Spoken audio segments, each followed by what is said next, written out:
خبر شامل کرتے ہیں ٹیکس میڈیا کے بیورو چیف اور انسانی حقوق کے خادم ملک میر افضل سے اجالا ویلفیئر سوسائٹی غور گشتی اٹک الشفا آئی ٹرسٹ کے زیر انتظام 1 نومبر 2023 کو لگائے گئے کیمپ جس میں کثیر تعداد نے شرکت کی۔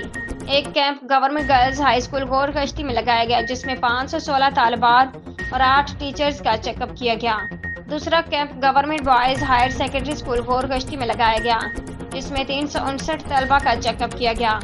تیسرا کیمپ اجالا واٹر فلٹریشن پلانٹ مسکین آباد غور گشتی میں لگایا گیا جس میں 390 افراد کا چیک اپ کیا گیا۔ ان میں سے 34 افراد کا بدھ کے دن آپریشن ہوگا اور پک اینڈ ڈراپ کی سہولت اجالا ویلفیئر دے گی۔ آئی کیمپ کے اختتام پر اجالا ویلفیئر سوسائٹی کے صدر و دیگر ممبران نے ان تمام بیرونی ممالک کے بھائیوں اور محسنوں کی خدمات اور بھرپور تعاون کو سراہتے ہوئے شکریہ ادا کیا جنہوں نے اس کیمپ کو کامیاب بنانے میں بھرپور کردار ادا کیا ہے۔